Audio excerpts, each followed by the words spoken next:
మాట్లాడలేదు. అంటే అక్కడ ఏమిచ్చాడు? స్వేచ్ఛనిస్తూనే, బాగా గుర్తుపెట్టుకోండి, పాయింట్ బాగా గుర్తుపెట్టుకోండి, స్వేచ్ఛను ఇస్తూనే దానివల్ల వచ్చే ప్రమాదాన్ని కూడా ఆదాము గారి ఎదుట పెట్టాడు. అట్ ది సేమ్ టైం అదే విషయం ఎవరికి తెలిసింది? అవ్వగారికి కూడా తెలిసింది. అవునా? అవ్వకి తెలుసా తెలియదా విషయం? ఖచ్చితంగా తెలుసు, ఖచ్చితంగా తెలుసు. ఒకటి గుర్తుపెట్టుకోండి, ఇదొక విషయం, ఇదొకటి గుర్తుపెట్టుకోండి. ఇప్పుడు ఇంకొక వ్యక్తి ఉంటాడు, క్రొత్త నిబంధనలో మనకు ప్రాముఖ్యమైన వ్యక్తి యేసుక్రీస్తు ప్రభుల వారు. పాత నిబంధన మొట్టమొదటి వ్యక్తి ఎవరు? ఆదాము అని అనుకుంటే, క్రొత్త నిబంధన మధ్యవర్తిగా ఉన్నప్పటికీ 4 సువార్తల్లో ప్రారంభమైన ముఖ్యమైన వ్యక్తి మనందరి జీవితాల్లో ఎవరు? యేసుక్రీస్తు ప్రభుల వారు. ఇప్పుడు ఆయన జీవితానికి కూడా స్వేచ్ఛనిచ్చాడా? భూమి మీదకి వచ్చినప్పటికీ ఇచ్చాడు. ఇప్పుడు ఆయనకు కూడా ప్రమాదం ఉందని చెప్పాడా? ఖచ్చితంగా ఉంది. ఆయన ఒకవేళ దేవుడు అనుకున్న విషయాన్ని చెయ్యలేకపోతే ఏంటా ప్రమాదం? ప్రపంచానికి రావాల్సిన రక్షణ ఏదైతే ఉంటుందో అదేమైపోద్ది? తొలగిపోద్ది. ఇంకా బ్రతుకుండా, ఇంకా ఎట్టి పరిస్థితుల్లోనూ మరలా రక్షణ రావడానికి అవకాశం లేకుండా పోయి ఉండేది. అవునా? దీన్ని ఒప్పుకోవాల్సిందేనా? ఇప్పుడు రక్షణ తెద్దామా వద్దా అన్న డిసిషన్ తీసుకోవాల్సింది ప్రభువారేనా? ఇప్పుడు ఆయన ఇవ్వాలనుకుంటే ఇవ్వగలుగుతాడు, చెయ్యాలనుకుంటే చేయగలుగుతాడు, లేదంటే లేదు. కానీ అది చెయ్యకపోవడం వల్ల ఒక నష్టం ఉందన్న సంగతి కూడా ప్రభువారికి తెలుసా తెలీదా? ఖచ్చితంగా తెలుసు. ఈ 2 విషయాలు మనం కొంచెం జాగ్రత్తగా ఆలోచించగలిగితే చాలా ఇందులో ముఖ్యమైన విషయం, ప్రభువు కోరుకుంటున్న ప్రాథమిక విషయం మనకి ఇక్కడ బయలుపరచబడుతుంది. ఏంటంటే ఇక్కడ చాయిస్ ఇచ్చాడు ఎవరికి? ఆదాము గారికి. కానీ ఆదికాండం 3:4 ఒకసారి తీయండి. ఒక చాయిస్ అనేది దేవుడు ఇచ్చాడు, కానీ అక్కడ జరుగుతున్న సందర్భం మనం కొంచెం జాగ్రత్తగా ఆలోచిద్దాం. ఆదికాండం 3:4 3 నుండి చదువుతాం. మనకు తెలిసిన వచనాలే అయినా మరలా చదువుతాం. అయితే తోట మధ్యనున్న చెట్ల ఫలములను గూర్చి దేవుడు, మీరు చావకుండునట్లు వాటిని తినకూడదనియు వాటిని ముట్టకూడదనియు చెప్పినని ఎవరెవరితో చెప్తున్నారు? సర్పముతో ఎవరు చెబుతున్నారు? సర్పముతో ఎవరు చెప్తున్నారు? పైకి వెళ్ళి చదవండి. అవ్వమ్మ చెబుతుంది. అవ్వమ్మ సర్పం వచ్చి ఒక ప్రశ్న అడగగానే సర్పంతో ఏమని చెబుతుంది? మాకు దేవుడు ఎలా చెప్పాడన్న సంగతి చెబుతుంది. ఇప్పుడు దీన్ని బట్టి మనకి అవ్వమ్మ గారికి విషయం తెలుసా తెలీదా? కానీ అవ్వమ్మ గారికి దేవుడు చెప్పినట్టుగా మనకి ఎక్కడన్నా ఉందా బైబిల్లో? కానీ ఎలా తెలిసి ఉండొచ్చు? మేబీ దేవుడే డైరెక్ట్గా చెప్పుండొచ్చు, మనకు అది రాయాల్సినంత అవసరం లేదు. మనకి ఇక్కడ కాంటెక్స్ట్ ఏంటి? అవ్వమ్మ గారికి ఆ విషయం తెలిసినా తప్పు చేసిందన్నదేం దేవుడు మనకు చెప్పాలనుకుంటున్నాడు, అంతే. పాయింట్ అర్థమైందా? అది దేవుడే చెప్పుండొచ్చు, లేదా భర్తగా ఉన్నటువంటి ఆదమ్ గారు అన్న చెప్పుండొచ్చు. ఎవరి ద్వారా అనేది మనకు క్లారిటీ లేదు. కానీ ఒక క్లారిటీ ఉంది. ఏంటది? ఈవిడికి విషయం ఖచ్చితంగా తెలుసు. ఇప్పుడు తెలిసిన వ్యక్తి అంటే దేవుని నమ్ముకున్న వ్యక్తే, దేవుని నమ్ముకోలేని వ్యక్తా? నమ్ముకున్న వ్యక్తేనా? ఇప్పుడు అదే పరిభాషలో, క్రొత్త నిబంధన పరిభాషలో మనం మాట్లాడుకోవాలనుకుంటే దేవుని నమ్ముకున్న వారిని మనం ఏమని పిలుస్తున్నాం? క్రైస్తవులు అని పిలుచుకుంటున్నాం. అవునా? దేవుణ్ణి నమ్మిన వారిని మనం ఏమని పిలుస్తున్నాం? విశ్వసించిన వారిని మనం ఏమని పిలుస్తున్నాం? క్రైస్తవులుగా పిలువబడుతున్నాం. విశ్వసించి బాప్తిసం తీసుకుంటేనే క్రైస్తవులుగా పిలుస్తున్నాం మనం. ఇప్పుడు ఇదే కాంటెక్స్ట్తో ఈ సందర్భం చదవండి. ఆమె ఒక క్రైస్తవురాలుగా ఉంది అనుకున్న కాంటెక్స్ట్తో చదవండి మీరు అది. ఇప్పుడు ఒక క్రైస్తవురాలుగా ఉండి ప్రభువు మాటను విని, బాగా గుర్తుపెట్టుకోండి, దేవుడు చెప్పిన మాటను విని, దేవుడు చెప్పిన మాటను నమ్మి కూడా 3వ వ్యక్తికి జవాబేస్తుంది ఇవిడి. ఏమని? అయితే తోట మధ్యన చెట్ల ఫలమును గురించి దేవుడు మీరు చావకుండునట్లు, దేవుడే చెప్పాడని చెప్తుంది. మరలా స్వయంగా చూడండి. మీరు చావకుండునట్లు వాటిని తినకూడదనియు వాటిని ముట్టకూడదనియు చెప్పినని సర్పముతో అనేను. ఇక్కడ ఒక మాట స్పష్టంగా తెలుస్తుంది. ఈవిడికి ఎవరు చెప్పారని ఈవిడ చెప్తుంది? ఎవరు చెప్పారని చెప్తుంది ఆ మాట? దేవుడు చెప్పాడని చెబుతుంది. గుర్తుపెట్టుకోండి, దేవుడే నాకు స్వయంగా చెప్పాడు. ఏమని? తినకూడదన్న మాటను నాకు స్వయంగా దేవుడే చెప్పాడని ఈవిడ చెబుతుంది. ఈవిడ సాక్ష్యం, స్వీయ సాక్ష్యం. అంటే ఈవిడ దేవుడిని నమ్ముతున్న వ్యక్తి, నమ్మని వ్యక్తి? నమ్మిన వ్యక్తి. మన పరిభాషలో, క్రొత్త నిబంధన పరిభాషలో చెప్పాలంటే ఒక క్రైస్తవురాలు అనుకోండి, మీకు అర్థం కావడం కోసం. ఓకేనా? చెబుతున్న తర్వాత జరుగుతున్న సందర్భం జాగ్రత్తగా వినండి. అందుకు సర్పము, మీరు చావనే చావరు, ఎలాగనగా మీరు వాటిని తినదినమన మీ కన్నులు తెరవబడుననియు మీరు మంచి చెడ్డలను ఎరిగిన వారై దేవతల వలె ఉందురనియు దేవునికి తెలియనని స్త్రీతో. చాలా చూడండి ఇక్కడ చిన్న లాజిక్. దేవుడికి తెలిసిన విషయం దేవుడు చెప్పడా? కానీ ఇక్కడ వచ్చి ఎవరు మాట్లాడుతున్నాడు అదే మాట? అపవాది మాట్లాడు. ఇప్పుడు దేవుని నమ్మిన ఈ వ్యక్తి ప్రభువు నిజంగా ఆ విషయం నాకు చెప్పాలనుకుంటే నాకు చెప్పుండేవాడు కదా అని నమ్మిన దానికి ఏం చూపించుండేది? క్రియ చూపించుండేది. అర్థమైందా పాయింట్? నమ్మింది. ఈవిడ నమ్మకంలో తప్పులేదు, ఈవిడ నిజంగా నమ్మింది, నమ్మలేదనే ప్రశ్న లేదు ఇక్కడ. దేవుడు నమ్మిన వ్యక్తే, కానీ ఏం చూపించలేదు? ఆయన మాటకు విధేయత చూపించలేదు. అర్థమైందా? దేవుడు చెప్పిన మాటకి ఈవిడేం చేయలేదు? విధేయత కనపరచలేదు. విధేయత కనిపించిన వ్యక్తి అయితే ఏం చేద్దును? ఆ పండు తినేది కాదు, ఎవడు చెప్పినా తినేది కాదు. ఈవెన్ ఆదాము వచ్చి చెప్పినా తినేది కాదు అక్కడ. ఎందుకు? స్వయంగా ఈమెతో మాట్లాడిన వ్యక్తి ఎవరు? ఈమె ఎవరి స్వరం విన్నది? దేవుడి స్వరమే విన్నది. అర్థమైందా? దేవుడి స్వరం విన్న ఈ వ్యక్తి నమ్మినప్పటికీ ఏం చూపించలేదు? దేవుడి మాటకి విధేయత చూపించలేదు. అందుకే జీవం కలిగిన వారికి మాత్రమే తల్లి అయ్యింది ఈవిడి. కానీ విధేయత చూపించింది కొత్త నిబంధనలు ఇంకొక వ్యక్తి. ఎవరు? మరియమ్మ. అందుకే జీవాన్ని కలిగి చేసిన వ్యక్తికి ఎవరు తల్లి అయ్యారు? మరియమ్మ తల్లి అయింది. తేడా అర్థమైందా? ఈవిడ విధేయత చూపించుండంటే ఏమో ప్రపంచానికి ఈవిడ ఒక పెద్ద మార్గదర్శకంగా నిలబడి ఉండేదేమో. కానీ విధేయత చూపించకపోవడం వల్ల తనకున్న ఆధిక్యతని ఏం చేసేసుకుంది? ఈవిడ పోగొట్టేసుకుంది. ఇప్పుడు క్రొత్త నిబంధనలకు రండి. ముఖ్యమైన వ్యక్తి గురించి మనం మాట్లాడుకున్నాం కదా. ఎవరా ముఖ్యమైన వ్యక్తి? యేసుక్రీస్తు ప్రభుల వారు. ఇప్పుడు ప్రభువు వారికి కూడా ఇదే ఆజ్ఞ ఉందా? ఇదిగో లోకంలో మంచి ఉంది, చెడు ఉంది. ఏంటా మంచి? నువ్వు నిజంగా దేవుడి కోసం నిలబడితే, నువ్వు ఏ రక్షణ నిమిత్తమైతే పరలోకంలో నుండి భూమి మీదకి వెళుతున్నావో అయ్యా, మరి ఆ రక్షణ నువ్వు నిజంగా నిలబడితే, ఆ రక్షణ నువ్వు రావడం కోసం నీకు వచ్చే శ్రమల విషయంలో నువ్వు నిలబడితే నువ్వు ఖచ్చితంగా నువ్వేం తెచ్చుకోగలుగుతావు? నీ వల్ల ఏం కలుగుతుంది? లోకానికి రక్షణ కలుగుతుంది. ఇప్పుడు ఆ మాటకు విధేయత చూపించిన వ్యక్తి కాబట్టే కదా లోకానికి ఏమొచ్చింది? రక్షణ వచ్చింది. అవునా? అంటే మొట్టమొదటి నుండి కూడా ప్రభువు తన నమ్మిన వారి విషయంలో ప్రభువు కోరుకుంటున్న మొట్టమొదటి విషయం ఏంటి? విధేయత. ఇక్కడ పండు తినడం వల్ల వచ్చిన పాపం ఏమీ లేదు, విధేయత చూపించకపోవడం వల్ల వచ్చిన పాపమే ఉంది. పాయింట్ అర్థమైందా? పండు ఒకవేళ నేను అంటున్నాను, ఆ పండు తినకపోయిండుంటే దేవుడు ఖచ్చితంగా దేని తినిపించుండేవాడు? జీవవృక్ష ఫలాన్ని తినిపించుండేవాడు ఖచ్చితంగా. మనుషులు చచ్చిపోవాలని దేవుడి ఉద్దేశం కాదు కదా. అసలు దేవుడి ఉద్దేశం మనుషుల పట్ల ముఖ్యమైన ఉద్దేశం ఏంటి? చిరకాలము మనుషులు ఎవరితో జీవించాలని? దేవునితో జీవించాలని, ఆయనతో కలిసి ఉండాలన్నది దేవుడి ఉద్దేశం. వీళ్ళు ఎందుకు చంపుతాడు? వీళ్ళు ఎందుకు నరకానికి పంపిస్తాడు ఆయన? కానీ ఇక్కడ విషయం ఏంటంటే, ఈమె పని చెయ్యకపోయి ఉంటే బలా నమ్మకమైన దాసురాలా అని చెప్పి ఖచ్చితంగా ఎక్కడికి తీసుకెళ్ళి పెట్టేవాడు? ఒక రివార్డు. ఇక్కడ జీవవృక్ష ఫలం అంటే అదేం చెట్టు ఎట్లా ఏం పెట్టుకోకండి, అదొక రివార్డు అనుకోండి, ఇది ఒక పరీక్ష అనుకోండి, అంతే. అంతవరకు ఇది సాదృశ్యంగా మాట్లాడుతున్న మాట, రూపకలంకారంలో మాట్లాడుతున్న మాటలు ఇవన్నీ కూడా అంతే. అక్కడ ఏమి చెట్టు లేదు, ఏమీ లేదు. కానీ ఒక రూపకలంకార రూపంలో మనకు అర్థం కావడం కోసం మాట్లాడుతున్న భాష శైలి అంతే ఇది. కాబట్టి ఈ పరీక్షలో ఈమె నెగ్గుండుంటే ఖచ్చితంగా ఎక్కడికి వెళ్ళి ఏం పొందుకునేది? జీవాన్ని పొందుకునేది, జీవవృక్ష ఫలాన్ని పొందుకునేది. ఏదైతే దేవుడు తన పట్ల ఇవ్వాలని ముందుగా ఒక రివార్డు నిర్ణయించి పెట్టాడో, ఒక బహుమతిని నిర్ణయించి పెట్టాడో, ఆ బహుమతిని పొందుకునేది. కానీ సంఘాలలో నేటికి ఇదే పరిస్థితి కొనసాగుతుంది. ఎలాంటి పరిస్థితి అంటే, నమ్ముతున్నాము కానీ ఎక్కడికి వచ్చేసరికి ఫెయిల్ అయిపోతుంది? అది చూపించే దగ్గరికి వచ్చేసరికి ఫెయిల్ అయిపోతుంది. ఏదైతే ప్రభువు మనకు చెబుతున్నాడు, ఏదైతే ప్రభువు మనకు ఆజ్ఞాపిస్తున్నాడు, ఏదైతే ప్రభువు మనల్ని ఈ విషయంలో ఉండాలి అని ఖచ్చితమైన కొన్ని విషయాలు నేర్పించడానికి మనం ప్రయత్నిస్తున్నాడో, అలా నేర్చుకునే ప్రయత్నంలో మనం కొన్నిసార్లు నమ్మినప్పటికీ ఏం చేస్తున్నాం? పోతున్నాం. ప్రారంభం నుండి ఇదే జరుగుతుంది. ఏమండి బాగా ఆలోచించండి. ఐగుప్తు, యెరూషలేం అనే రెండు ఉన్నాయి కదా. ఐగుప్తు, కానాను ప్రాంతాలు. ఐగుప్తు నుండి ఎవరిని తీసుకుని వచ్చాడు? ఎవరిని రప్పించాడు దేవుడు బయటికి? ఇశ్రాయేలుని రప్పించిన దేవుడు ఇశ్రాయేలుని ఎక్కడికి నడిపించాలనుకుంటున్నాడు? పాలు తేనెలు ప్రవహించే దేశానికి నడిపించాలనుకుంటున్నాడు. ఐగుప్తు నుండి వచ్చిన వీళ్ళకి బాహాటంగా ఐగుప్తు పోయింది, కానీ లోపల పోయిందా ఐగుప్తు? పోలేదు. అందుకే సినాయి పర్వతం దగ్గరికి వచ్చినప్పటికీ మరలా ఎవరి దేవతలే కావాలనుకున్నారు? వీళ్ళు ఐగుప్తు దేవతలనే కావాలనుకున్నారు. నమ్మారు, వచ్చారు, నడిపించబడ్డారు, నడుస్తున్నారు. ఏదైతే మోసే గారు చెబుతున్నారో ఆజ్ఞల ప్రకారంగానే ముందుకెళ్తున్నారు. కానీ వీళ్ళ మనసులో నుంచి ఏది పోలేదు? ఐగుప్తు పోలేదు. అర్థమైందా?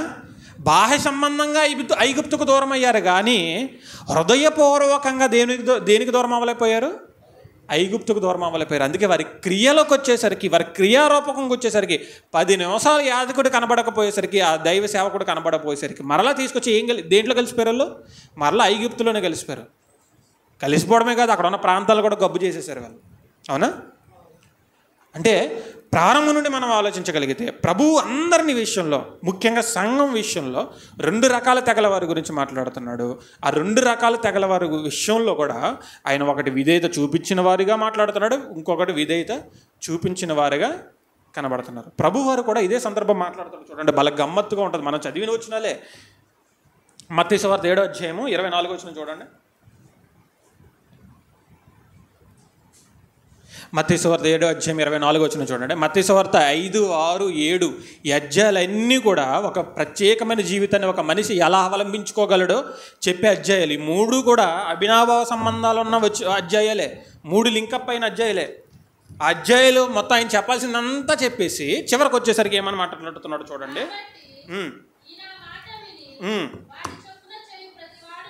బాగా కొద్దిగా ఆలోచించండి. ఇప్పటి వరకు మనం ఈ సందర్భాన్ని ఎలా ఆలోచించుకున్నాం చెప్పండి.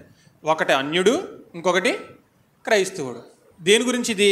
ఇసుక మీద కట్టినవాడు ఒకడు, బండ మీద కట్టినవాడు ఒకడు. దీన్ని మనం ఎలా ఆలోచించుకున్నాం ఇప్పటివరకు? చాలామంది కూడా దీన్ని ఎలా ఆలోచించుకున్నారు ఇప్పటిదాకా?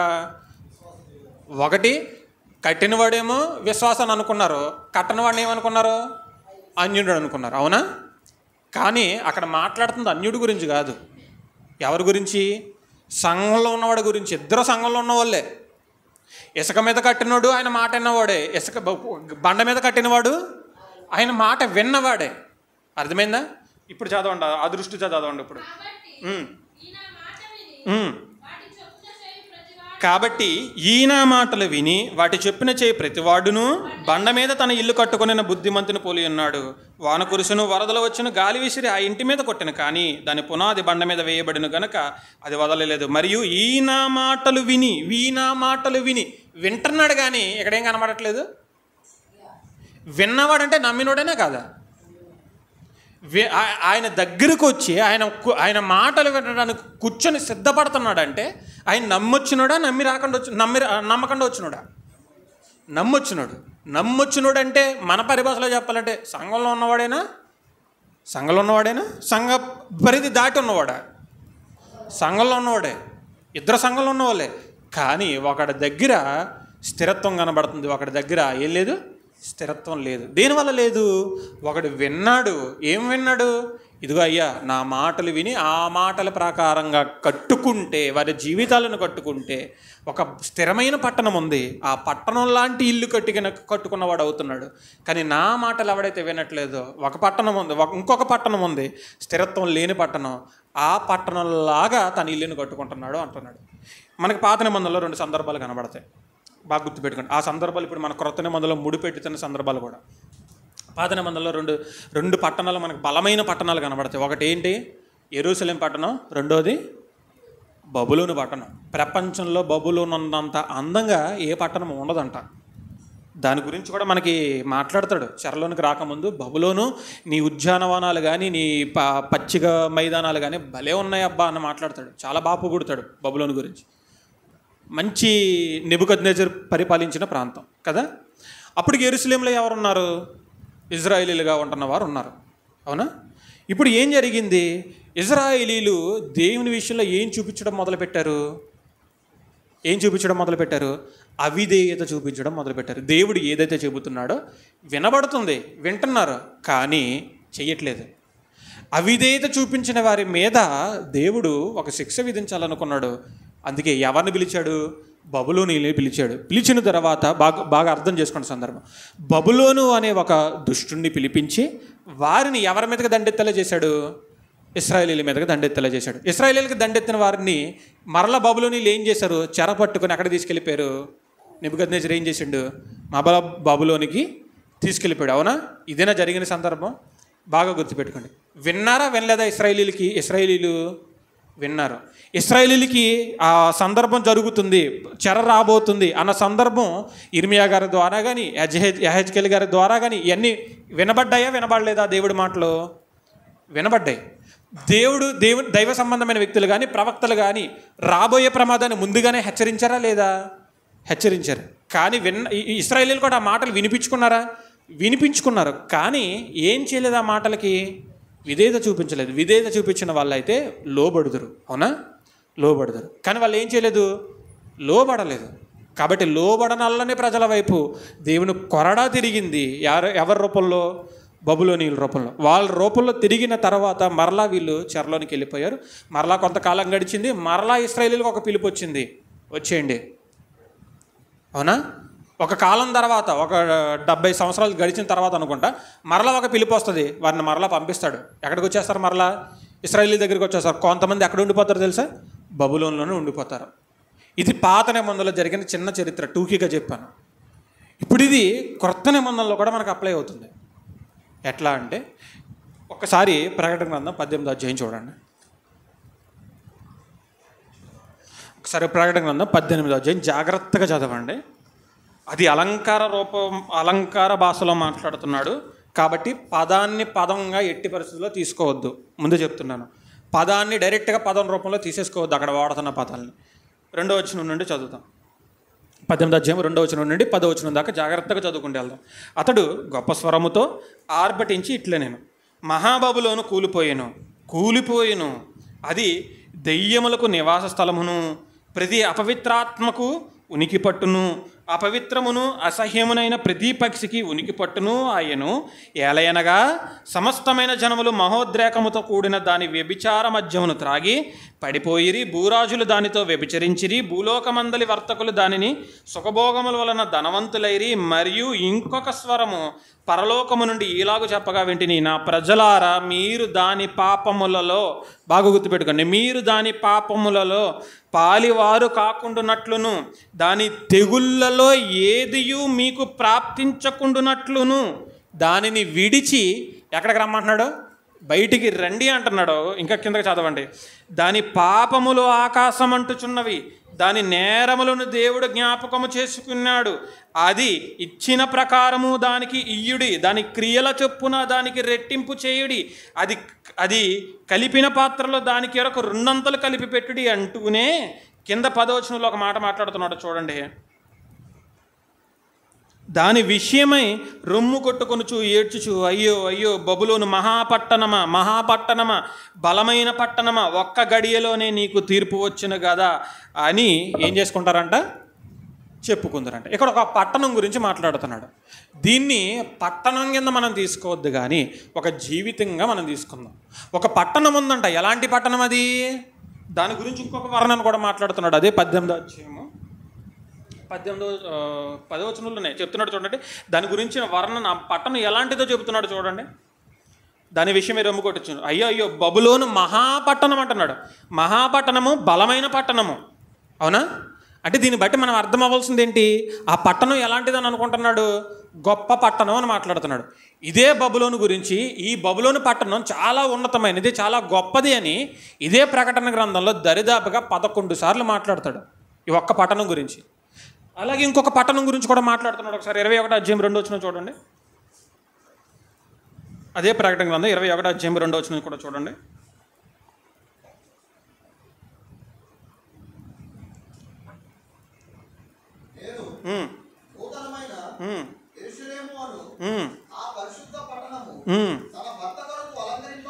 నేను నూతనమైన యెరూషలేమును, ఆ పరిశుద్ధ పట్టణము. ఈ పట్టణానికి కూడా ఒక మంచి లక్షణం ఉందంట. ఏంటా పట్టణం?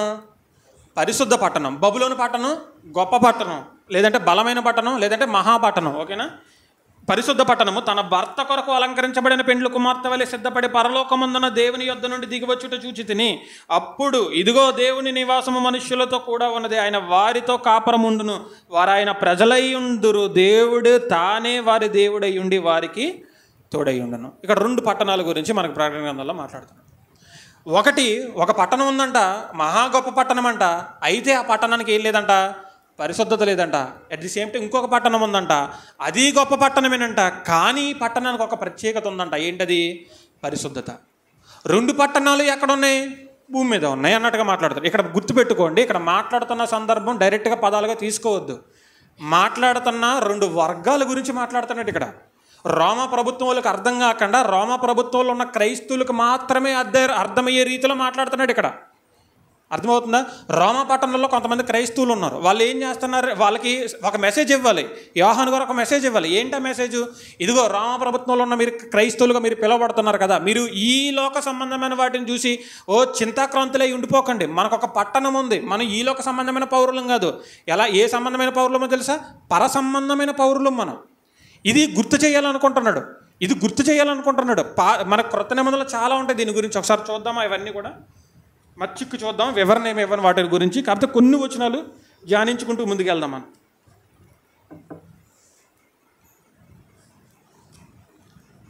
ప్రకటన 21:2 కదా తీసింది. చూడండి ఒక్కసారి ఏం చూద్దామంటే, గల్తీలకు రాసిన పత్రిక 4:26 చూడండి ఒకసారి. స్పీడ్గా చదవండి. గల్తీలకు రాసిన పత్రిక 4:26. అయితే పైనున్న యెరూషలేము స్వతంత్రముగా ఉన్నది. తర్వాత హెబ్రీయులకు రాసిన పత్రిక 11:10 కూడా చూడండి. ఒక సారాంశం వస్తుంది ఇవన్నీ చదివితే మనకి.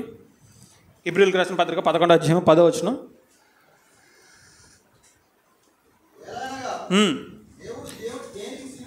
దేవుడు దేనికి శిల్పియు నిర్మాణకుడై ఉన్నాడో పునాదులు గల ఆ పట్టణం కొరకు అబ్రహామే ఎదురు చూస్తున్నాడంట. గుర్తుపెట్టుకోండి, పునాదులు కలిగిన పట్టణం కొరకు ఎవరు ఎదురు చూస్తున్నాడంట?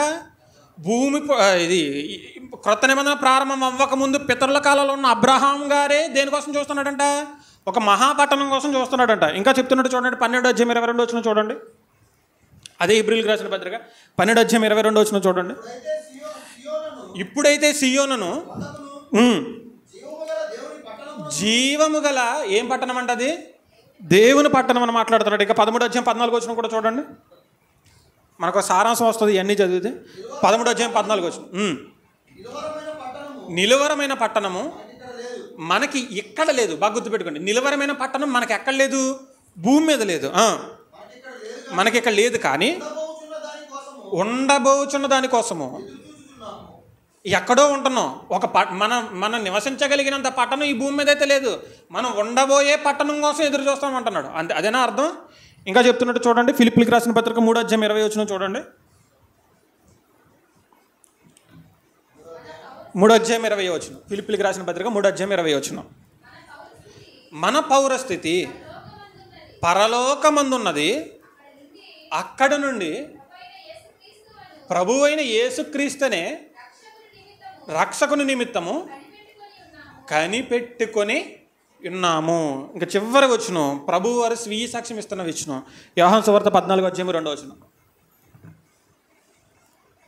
ప్రభువే స్వయంగా సాక్ష్యం ఇస్తున్నాడు ఒక దాని విషయంలో. నా తండ్రి ఎంట అనేక నివాసములు కలవు, లేని ఎడల మీతో. ఇప్పుడు ఇవన్నీ సారాంశం ఏంటి అంటే, మనకు అర్థమయ్యే రీతిలో ఒక రకంగా చెప్పాలంటే, ఒక పట్టణం ఉంది, ఆ పట్టణంలో మనం ఉంటాం, మనం ఉండడానికి ఒక గృహం ఉంది. ఇదేనా సందర్భం? ఎన్ని సారాంశం అదే. మనం ఈ లోకంలో బ్రతకడానికి మనకు ఒక ఊరు, ఒక ప్రదేశం, ఒక ప్రాంతం ఎలాగైతే ఉందో ఆ ప్రాంతంలో మనం నివసించడానికి మనకు ఒక షెల్టర్, రేకుల షెడ్డో ఇల్లు ఏదైనా ఒక ఇల్లు ఎలాగైతే ఉందో ఆ ఇంట్లో మనం ఎలాగైతే నివసిస్తున్నామో ఇది మనకు అర్థం కావడం కోసం భూ సంబంధమైన వాటిని గురించి మాట్లాడుతూ పర సంబంధంలో కూడా మనం జీవించుంటామన్న విషయాన్ని అక్కడ మాట్లాడుతున్నాడు. అంతే. ఎవరితో ఉంటామంటున్నాడు అక్కడ? కాకపోతే దేవునితో, ప్రభువుతో ఉంటామని చెప్తున్నాడు. అర్థమైందా? దీని మొత్తం సారాంశం ఏందయ్యా అంటే, మనం ప్రభువుతో చిరకాలం అంటే పరలోకంలో ఉంటామని మాట్లాడుతున్నాడు. ఇప్పుడు ప్రకటన గ్రంథానికి వచ్చేసరికి 21:2 వచ్చేసరికి ఆ సందర్భమే మాట్లాడుతున్నాడు. రోమా ప్రభుత్వంలో ఉన్న సంఘానికి ఈయన డైరెక్ట్ మెసేజ్ రూమీలకు అర్థం కాకుండా ఒక లిపి, వారికి యూదులకు ఒక లిపి ఉండేది. ఏంటో తెలుసా? లిపి బొమ్మలుంటి ఆ బొమ్మలతో ఈ సందర్భం అంతా చెప్పుకుంటూ వస్తారనమాట వీళ్ళు. మనకు కూడా కొన్ని చూడండి, ఫేస్బుక్లో ఒక ఎమోజీ పెడతాడు, ఇంకొక ఎమోజీ పెడతాడు, పాట కనుక్కొని అంటాడు. అవునా? ఒక బొమ్మ పెడతాడు, ఇంకో బొమ్మ పెడతాడు, దాని ద్వారా పాట కనుక్కొని అంటాడు. ఇది ఒక భాష అన్నమాట. ఇదే భాష ఎవరికి ఉండేదంటే యూదులకు ఉండేది. కోడ్ లాంగ్వేజ్ అది. మన సైడ్లో కూడా కా భాష మాట్లాడతారు కొంతమంది కదా. అది ఒరిజినల్గా ఎక్కడ లాంగ్వేజ్ కాదు, అది ఎక్కడ నిర్ధారిత భాష ఏం కాదు అది, కానీ ఒక కోడ్ లాంగ్వేజ్ అది. ఎందుకు? విషయం పక్కనోడికి అర్థం కాకుండా. అలాగే ఇక్కడ యోహాను గారు కూడా సంఘానికి ప్రత్యేకంగా ఒక విషయాన్ని గుర్తు చేస్తున్నాడు. నేను పరలోకాన్ని చూశాను, ఆ పరలోకం మన కోసం వేచి ఉంది, ఆ పరలోకంలో మనం ఉండబోతున్నాం అన్న విషయాన్ని అక్కడ మాట్లాడుతున్నాడు. ఇప్పుడు ప్రకటన గ్రంథం చదవండి, మనకు క్లారిటీ వస్తుంది. ముగింపులోనికి వస్తున్నాం. 21వ అధ్యాయం 2వ వచనం.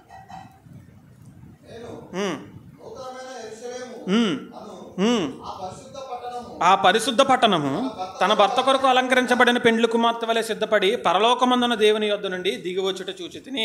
ఇదిగో దేవుని నివాసం మనుషులతో కూడా ఉంది అని చెబుతున్నాడు. కాపురం ఉంది అని చెప్తున్నాడు. ఇక్కడ నూతన యెరూషలేము పదమే ఎందుకు మాట్లాడిండు? పాత నిబంధనలో జరిగిన అక్కడ మనం చెప్పిన చరిత్ర ఒకటి ఉంది కదా, బబులోను చరిత్ర, యెరూషలేము చరిత్ర. బబులోనులు చెరలోకి ఎలాగైతే వెళ్ళిపోయారో మరలా తిరిగి రమ్మని ఎలాగైతే దేవుడు పిలుస్తున్నాడో అట్టి పిలుపును ఈ సంఘానికి తెలియపరుస్తున్నాడు ఇక్కడ. అర్థమైందా? ఆ పిలుపునే మరలా వీళ్ళకి గుర్తు చేస్తున్నాడు. ఎందుకంటే ఈ సందర్భం యూదులకు ఒక్కరికే తెలిసిన సందర్భం, యూదులకు ఒక్కరికి మాత్రమే అర్థమయ్యే సందర్భం. కాబట్టి ఇక్కడ పరలోక పిలుపు మీరు వినండి అన్నట్టుగా ఎలా చెప్పాలి అనేది ఈయన తెలుసుకొని ఒక అలంకార భాషలో దీన్ని మాట్లాడుకుంటూ వస్తున్నాడు. ఇప్పుడు ఇది మీకు గుర్తు పెట్టుకుంటే ఇందాక మనం 18వ అధ్యాయంలో చదువుకున్న సందర్భం కూడా మనకు క్లారిటీ వస్తుంది. చూడండి, ఇదే ప్రకటన గ్రంథం 18వ అధ్యాయము 5వ వచనంలో చెప్తున్నాడు, 4వ వచనంలో చెప్తున్నాడు. చూడండి ఏమని చెప్తున్నాడు. మరియు ఇంకొక స్వరం పరలోకంలో నుండి ఇలాగ చెప్పగా వింటిని, నా ప్రజలారా, మీరు దాని పాపములలో పాలివారు కాకుండానట్లు, దాని తెగులలో ఏదియు మీకు ప్రాప్తించకుండానట్లు దానిని విడిచి. ఇక్కడ దేని గురించి మాట్లాడుతున్నాడు? విధేయత గురించే మాట్లాడుతున్నాడు. ఏదైతే ప్రభువు చెప్పిన మాటల ప్రకారం ఒక మనిషి యోగ్యమైన జీవితాన్ని ప్రారంభించాలని అనుకుంటున్నాడో ఆ వ్యక్తి తన జీవితాన్ని కట్టుకునే క్రమంలో ఏదైతే కోల్పోతున్నాడో అదే గుర్తు చేస్తున్నాడు ఇక్కడ. బబులోనీలు అన్యులు వాళ్ళు వినరు మాట వినిపించుకుంటున్నా, ఒక మాట వారి చెవినబడుతున్నా వారి జీవితాలకు వచ్చేసరికి ఆ మాటకు లోబడని జీవితాలు లోబడని పరిస్థితులు వారివి. ఇదిగో సంఘంలో కొనసాగుతున్న మనం ఇలా ఉండకూడదు. ఎందుకంటే మన సంఘంలో కొనసాగుతున్నది కేవలం ఈ సంబంధమైన భూ సంబంధమైన వాటి గురించి కాదు, భూ సంబంధమైన పట్టణాల గురించి కాదు, భూ సంబంధమైన ప్రత్యేకత గురించి కాదు, భూ సంబంధమైన దృష్టిల గురించి కూడా కాదు. కానీ సమాజంలో చాలామంది ఎలా అనుకుంటున్నారు అంటే బబులోన్ అనేది మహా గొప్ప పట్టణం, కంటికి కనిపించడానికి గొప్ప పట్టణం అయితే అయి ఉండొచ్చు, కంటికి కనిపించడానికి బలమైన పట్టణం అయితే అయి ఉండొచ్చు. కానీ అది సమాజానికి కనపరుచుకోవడానికే చూసుకుంటుంది తప్పించి బబులోను అంతరంగ స్వభావాన్ని మార్చుకోవడానికి మాత్రం ఈ బబులోను ఇష్టపడదు. కానీ యెరూషలేము పట్టణం ముందు చూసారా, అది అంతరంగ స్వభావాన్ని కోరుకునేది. ఆ పట్టణం అంతరంగ శుద్ధిని కోరుకునేది. ప్రభువు దృష్టిలో ఎలా ఉంటున్నామని చూసుకునేది ఆ పట్టణం. నేను ప్రభువు దృష్టిలో నీతిమంతున్నా కాదా ఇది మాత్రమే చూసుకునేది ఆ పట్టణం. కానీ బబులోను పట్టణం కంటికి ఇంపుగా కనబడుతుంది, జనాలకి బాగా కనబడుతుంది, రమ్యమైనదిగా కనబడుతుంది.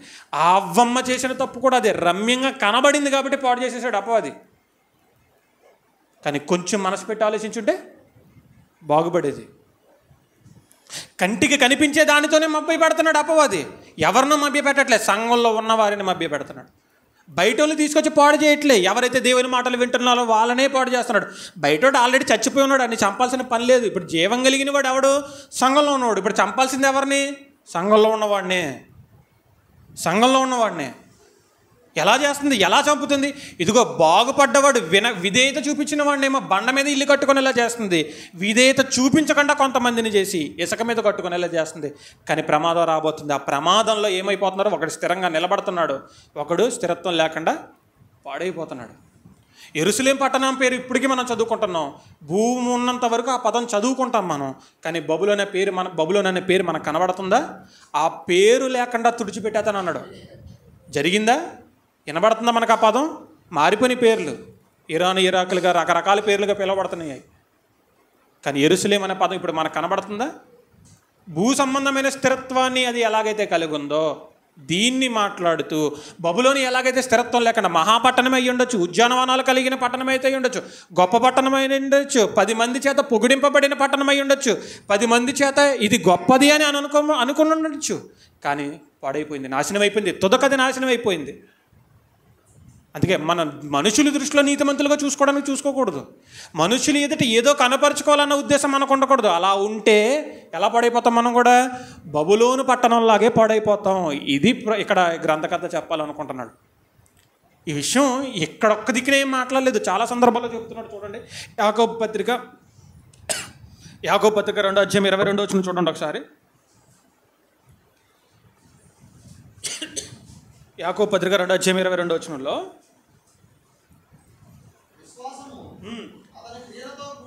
విశ్వాసం అతని క్రియలతో కూడి కార్యసిద్ధి కలుగజేసిననియు క్రియల మూలముగా అతని విశ్వాసము పరిపూర్ణమైనది గ్రహించుచున్నావు కదా. అలాగే 26 కూడా చూడండి. ప్రాణము లేని శరీరం ఎలాగ మృతమో క్రియలు లేని విశ్వాసం కూడా మృతం. మనం నమ్మితే ఏంటి, నమ్మకపోతే ఏంటి? నమ్మమనడానికి రుజువు ఏం కనబడాలంటున్నాడు అక్కడ? క్రియ కావాలంటున్నాడు. ఏంటా క్రియ? ఆయన ఆజ్ఞకి లోబడటమే క్రియ. ఏమండి, ఇప్పుడు ప్రభు ఈ పాపం చెయ్యొద్దు అన్నాడు, మనం పాపం చేయట్లేదు. ఏం చూపించాం మనం ఇక్కడ? విధేయత చూపించాం. క్రియ, విధేయత అనే క్రియ చూపించాం, అంతేనా?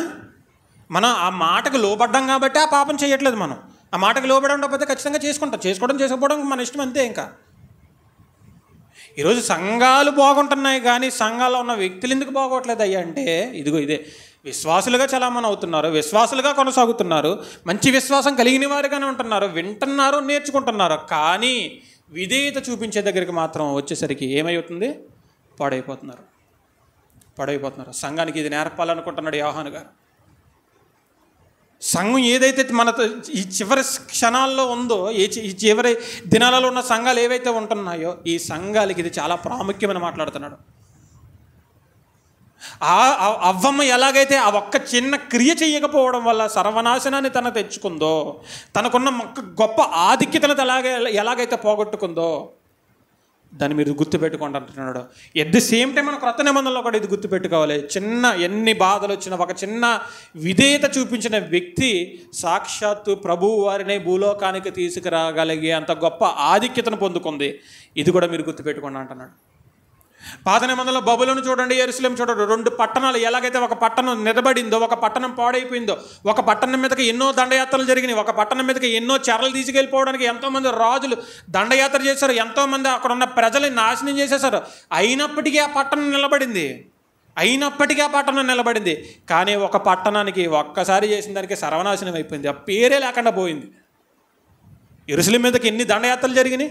క్రీస్తు 70లో టైటస్ అనే ఒక వ్యక్తి వచ్చి మొత్తం అందరిని చెరపెట్టుకుని పోయి చివరగా మిగిలిన ఆ యెరూషలేము మీద ఉన్న బంగారాన్ని ఎలా ఒలిచాడో తెలుసా? వేడి నూనె వేస్తే ఆ నూనెకి ఆ బంగారం అంతా కరిగితే కింద పునాదులతో సహా తవ్వి ఆ బంగారాన్ని అట్టుకెళ్ళాడంట. అంత సర్వనాశనం చేసిండంట. అక్కడ జరిగిన వధ, చిన్నపిల్లల వధ దగ్గర నుండి పెద్ద పిల్లల వరకు జరిగిన వధ అంట దరిదాపుగా 5 అడుగుల ఎత్తు రక్తాన్ని ప్రవహింపలా చేసిందంట. ప్రపంచంలో ఇంత గొప్ప వధ ఎప్పటిదాకా ఎక్కడా జరగలేదంట. చరిత్రలో చదవండి, చెప్తాడు. ఎంత బలమైన యుద్ధాలు ఆ యెరూషలేము ప్రాంతంలోనే జరిగినాయి. అయినప్పటికీ ఆ పేరు ఇప్పటికీ మనం వింటున్నాం. ఇది దృష్టిలో పెట్టుకోమంటున్నాడు. కంటికి కనిపించిన సాదృశ్యం అది. ఇది కంటికి కనిపించిన సాదృశ్యం. సంఘంలో ఉండడం కాదు గొప్ప, అది చూపించడంలో ఉంది గొప్ప అంటున్నాడు. మొదటి యోహాను పత్రిక చూడండి, 2:6 చూడండి ఒకసారి. మొదటి యోహాను పత్రిక 2:6. వారిలో దేవుని ప్రేమ బాగా గుర్తుపెట్టుకోండి. ఆయన యందు నిలిచి ఉన్నానని చెప్పుకునేవాడు ఆయన ఎలాగు నడుచుకునేనో అలాగే తానును నడుచుకున్న బద్ధుడై ఉన్నాడు. మనం ఆయన యందున్నామని దీని వలన తెలుసుకొనుచున్నాము.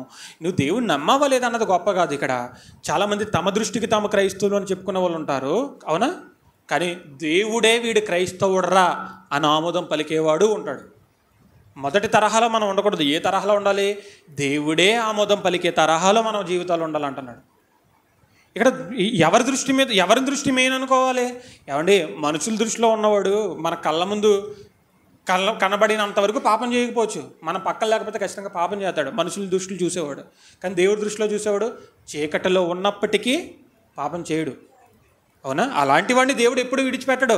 వాడికి రావాల్సింది, వాడికి చెయ్యాల్సింది, వాడికి ఇవ్వాల్సింది ఇస్తానే ఉంటాడు, చేయాల్సింది చేస్తూనే ఉంటాడు, నిలబెట్టాల్సిన పరిస్థితుల్లో నిలబెట్టుకుంటూనే వస్తాడు. కానీ దేవుడి దృష్టిని చూడకుండా మనుష్యుల దృష్టిలో నేను నా నీతిమంతుని అని నిరూపించుకోవాలని అనుకుంటారు కదా, వాళ్ళు మాత్రం ఖచ్చితంగా పాడవుతారు అని చెప్తున్నాడు. ఈ 2 పట్టణాలే చాలా ఇంపార్టెంట్ అంటున్నాడు. ఇక్కడ బబులోను లోకం దృష్టికి బాగుంది, దేవుడి దృష్టికి బాగోలేదు. యెరూషలేములో ఉన్న వాళ్ళు చివరికి యూద జాతన్నా మిగిలింది. అట్లీస్ట్ యూదులన్నా మిగిలేరు ఇప్పటికీ మనకి. అదే చెప్తున్నాడు ఇక్కడ. ఎవడు పడితే వాడు దేవుడి యందు ఉన్నవాడు కాదు. దేవుడి మాటలు విన్నంత మాత్రం దేవుని యందు ఉన్నవాడా కాదు. అదే చెప్తున్నాడు చూడండి. ఆయన యందు నిలిచి ఉన్నవాడనని చెప్పుకునేవాడు, నేను ఎవరినైతే దేవుడిని నమ్మానని చెప్తున్నాడో, నాకు దేవుడి సహాయం ఉందని ఎవడైతే చెప్పుకుంటున్నాడో వాడు ఏం చేయాలంట? ఎలాగ నడుచుకున్న ప్రభు ఎలాగైతే నడుచుకున్నాడో తానును అలాగే నడుచుకోవాల్సిన బద్ధుడై ఉన్నాడు అంటున్నాడు. ఇంక తప్పితే వేరే మార్గం లేదంటున్నాడు ఆ వ్యక్తికి. ప్రభువు చెప్పిన విధంగా విధేయత, ప్రభు ఎంతటి విధేయతనైతే చూపించాడో ఆ విధేయత చూపించిన నాడే ఈ వ్యక్తి కూడా ప్రభువుకు దాసుడు అంటున్నాడు. మత్తయి సువార్త 12:20 అదే చెప్తున్నాడు చూడండి. 50 మత్తయి సువార్త 12:50 ప్రభువారు అదే మాట్లాడుతున్నాడు చూడండి. స్వయంగా స్వీయ సాక్ష్యం అది. ఇదిగో నా తల్లి, నా సహోదరులు, పరలోకమందున్న నా తండ్రి చిత్తము చొప్పున చేయువాడే, నా పరలోకమందున్న నా తండ్రి చిత్తం చేయువాడే నాకు సంబంధి అంటున్నాడు. నా సంబంధి అని మాట్లాడుతున్నాడు. నా రక్తం పంచుకొని పుట్టిన అంత మాత్రాన నాకేం సంబంధులు కాదంటున్నాడు. వాళ్ళేం నా సంబంధులు కాదంటున్నాడు. అక్కడ ఎవరో సొంత తల్లి వస్తేనే కాదంటున్నాడు. ఎవరిని అంటున్నాడు? ఇదిగో నా తండ్రి చిత్త ప్రకారం చేయవాడు. ఇదిగో నేను ఏదైతే చెబుతున్నానో ఆ మాటలు విన్నవాడు, నేను ఏదైతే చెబుతున్నాడో ఆ మాటల ప్రకారం జీవించినవాడు, నేను ఏదైతే చెబుతున్నాడో ఆ మాటలను నమ్మి తన బ్రతుకులో కనపరిచినవాడు, వాడే నాకు సహోదరుడు అంటున్నాడు. వాడే నా సంబంధం అంటున్నాడు. వాడికి నాకు ఒక బంధం ఉంది అంటున్నాడు. ప్రతి మనిషి విషయంలోనే దేవుడు కోరుకుంటుంది అదేనంటే అదే. కానీ క్రైస్తవ సంఘాలుగా నేడున్న ఈ పరిస్థితుల్లో సంఘాలు ఎక్కువగా కోల్పోతుంది కూడా ఇది. అందుకే సంఘాల్లో వేషధారణ పెరిగిపోవడానికి మెయిన్ కారణం ఏంటో తెలుసా? వింటున్నారు, వినివారు మాత్రమే ఉండి ఏం చేయట్లేదు, మార్చుకోవట్లేదు. సరైన మారు మనసు లేకపోవడం వల్ల ఇలాంటి పరిస్థితులన్నీ కనబడుతున్నాయి సంఘాల్లో. సరైన మారు మనసు కలిగిన జీవితాలు అనుకోండి, సరైన మారు మనసుతో బాప్తిస్మం దగ్గరికి వచ్చిన జీవితాలు అనుకోండి, ఇవన్నీ కనబడవు. దేవుడి మాట పలానా చెప్పిండా ఆలోచిస్తాడు. ఇక్కడ మనకే వదిలేశాడు. మంచి చెడ్డలు తెలివినిచ్చే రక్షం అంటే డిసిషన్ మేకింగ్ పాయింట్ అది అంతే. నువ్వు పాటిస్తావా పాటించవా అన్న పాయింట్ అంతే. నువ్వు పాటిస్తావా, దేవుడు చెప్పింది పాటించావు అనుకో, జీవరక్షం తినేవాళ్ళే. దేవుడు చెప్పింది చెయ్యకపోవడం వల్ల జీవరక్షం పోగొట్టుకున్నారు అంతే. సంఘంలో కూడా అంతే. సంఘంలో కొనసాగుతున్నంత ఏదైనా వనంలో ఉన్నంత మాత్రాన జీవరక్షం ఇవ్వాలన్న రూల్ ఏమీ లేదు. ఆదాంకి అవ్వకేని పాటిస్తేనే ఇచ్చిండేవాడు. పాటించలేదు కాబట్టి తోసేసి దాని దగ్గరికి రాకుండా చేసేసాడు. అయితే క్రొత్త నిబంధనలో మళ్ళీ మనకు ఒక వాగ్దానం ఇచ్చాడు. జయించిన వారిని సింహాసనం మీద కూర్చోబెట్టుకుని ఏం భుజింపని ఇస్తానంటున్నాడు ఆయన? అదే జీవరక్షాన్ని భుజింపని ఇస్తానంటున్నాడు. అర్థమైపోయిందిగా సంకల్పం. జయించడం అంటే విధేయత చూపించడమే. ప్రభువు పొందిన విజయం ఎక్కడ? విధేయతలోనే విజయం ఉంది. ప్రభు ఎలా విజయాన్ని సంపాదించుకున్నాడు? ప్రభు దేవుడి మాటకు లోబడటంలోనే సంపాదించుకున్నాడు. దేవుడి మాటకు లోబడటంతోనే రక్షణ వచ్చింది. దేవుడి మాటకు లోబడకపోవడంతోనే రక్షణ పోతుంది. గుర్తుపెట్టుకోండి. హెబ్రీయులకు రాసిన పత్రిక 5:9 చూడండి. ప్రభు మాట వినకపోవడం వల్ల వచ్చే నష్టం చెప్తున్నాడు చూడండి. హెబ్రీయులకు రాసిన పత్రిక 5:8 చదువుదాం. 8, 9, 13 చదువుకుందాం. ఆయన కుమారుడై ఉండి తను పొందిన శ్రమల వలన ఏం పొందుకున్నాడంటే, ఏం పొందుకోవడం, ఏం నేర్చుకోవడం అంటే ఆయన శ్రమల వలన ఏం నేర్చుకున్నాడంటే ఆయన విధేయత నేర్చుకున్నాడంట. నేర్చుకున్నవాడే మళ్ళీ ఏం చెప్తున్నాడు చూడండి. తను పొందిన శ్రమలను విధేయతను నేర్చుకున్నాను, మరియు ఆయన సంపూర్ణ సిద్ధి పొందినవాడై మెల్కీసెదెకు యొక్క క్రమంలో చేరిన ప్రధాన యాజకుడని దేవుని చేత పిలువబడి తనకు విధేయులైన వారికి అందరికీ ఏం రావడానికి కారకుడైపోయాడు? ఈయన నిత్య రక్షణ రావడానికి కారకుడైపోయాడు. జస్ట్ దేవుడి మాట పాటించటం వలన ప్రపంచం అంతా కూడా ఆయన వైపు తిరిగి చూసేలా చేసుకున్నాడు. అవునా? సంఘానికి కూడా అదే చెబుతున్నాడు. విధేయత చూపిస్తే రక్షణకు కారణమయ్యింది ఈయన. విధేయత చూపించకపోవడం వల్ల అదే రక్షణ పోగొట్టుకోవడానికి కూడా కారణమవుతుంది, ఆ విధేయత లేకపోవడం వల్ల. అందుకే నేడున్న క్రైస్తవ సంఘాలు ఇది చాలా ప్రాముఖ్యంగా తెలుసుకోవాల్సిన విషయాలు. ఇది మనకు అర్థం కాకపోతే, ఇది మనం ఎప్పటికీ తెలుసుకోలేకపోతే, ప్రభువు మాటకు విధేయత చూపించడంలో మనం ఎక్కడైనా ఫెయిల్ అయిపోతే, గుర్తుపెట్టుకోండి, అబ్రాహాము విధేయత చూపించాడు కాబట్టి విశ్వాసులకు తండ్రి అయ్యాడు. మరియమ్మ విధేయత చూపించింది కాబట్టి ఆయనకి తల్లి అయ్యింది. ఇవన్నీ విధేయతలోనే సంపాదించుకున్నారు అందరూ. కానీ ఇది లేని నాడు ఖచ్చితంగా పాడైపోతారు. దేవుడు ఆమోదం పలకడు. ప్రభువు వారిని కూడా ఏమని పిలిచాడు? మెల్కీసెదకు క్రమం చొప్పున వచ్చిన ప్రధాన యాజకుడు అని దేవుని చేత పిలవబడ్డాడు. దేవుడు మనల్ని కూడా ఒక పిలుపు పిలవాలనుకుంటున్నాడు. ఏంటో తెలుసా? వీడు బలంగా దేవుడి కోసం నిలబడిన వ్యక్తి, లేదంటే సంపూర్ణంగా నమ్మకమైన దోషుడిగా కొనసాగిన వ్యక్తి అనే మాట మనల్ని కూడా అలా అనుకుంటున్నాడు ఆయన. అందుకే ఒక పిలిపిస్తున్నాడు. ఇప్పటికీ ఆ పిలుపు మనకు వినబడుతూనే ఉంది. ప్రకటన గ్రంథంలో రాసిన పిలుపు ఆ పిలిపే. బబులోను అలాంటిది కాదు, మీరు దానిలో పాలిభాగం చెందొద్దు. బబులోను పరిస్థితి వేరు, దానిలో పాలిభాగం చెందొద్దు. కానీ యెరూషలేము పట్టణం ఉందో చూసారా, అది మహాపరిశుద్ధమైనది. ఆ పట్టణంలోనికి మనం ప్రవేశించాలి. దీనిలోంచి బయటికి రండి, దానిలోనికి ప్రవేశించండి. ఇదే ఆ కాంటెక్స్ట్లో ఉన్న అర్థం. ఇది సంఘాలు అర్థం చేసుకుంటే, విశ్వాసులుగా మనం అర్థం చేసుకుని మన జీవితాల్లో అవలంబించుకుంటే, ఏ విషయంలో అయినా మన చిన్న చిన్న విషయాల్లో తప్పిపోతే కనుక దేవుడు ఆ విధేయతని లెక్క పెట్టుకుంటాడు. గుర్తుపెట్టుకోండి, ఆ విధేయత చొప్పునే మనకు రావాల్సిన విజయాన్ని చేకూరుస్తాడు. ఆ విధేయత చొప్పునే మనకు రావాల్సిన ప్రతిఫలాన్ని దయచేస్తాడు. అది మాత్రం మర్చిపోవద్దు. తలలోంచండి, ప్రార్థన చేసుకుందాం. సకల ఆశీర్వాదాలకు కారణమవుతాడు మన తండ్రి. నిజమే, క్రీస్తు ప్రభువుల వారు ఎన్నో శ్రమలు అనుభవించినప్పటికీ తండ్రి తన జీవితంలో విధేయతననే గొప్ప విషయాన్ని నేర్పించడం ద్వారా ఈరోజు సంఘాలకు కూడా తండ్రి నేను అనేక విషయాలు మీరు ప్రారంభం నుండి కూడా తండ్రి నేర్పించుకుంటూ వచ్చారు. తండ్రి చిట్ట దినాలలో కొనసాగుతున్న ఈ సంఘం కూడా తండ్రి అట్టి ధన్యతలో పాలివారగినట్లు కృప చూపించండి. లోక సంబంధమైన గొప్పతనాన్ని తండ్రి నేను విడిచిపెట్టి పర సంబంధమైన ఆ గొప్పతనంలో తండ్రిని మేము పాలివారగినట్లు, ఆ పరిశుద్ధతలో మేము పాలివారగినట్లు ఈ వాక్యం విన్న ప్రతి ఒక్కరిని మరి ముఖ్యంగా చెప్పి నన్ను కూడా జ్ఞాపకం చేసుకోమని నడిపించమని కోరుకుంటూ ఈ చిన్న ప్రార్థన మీ పాస్ సన్నిధికి చేర్చుకోమని యేసు ప్రభుల వారి శ్రేష్టమైన నామంలో ఈ ప్రార్థన మనలో అడిగి వేడుకొంచున్నాం తండ్రి. ఆమేన్.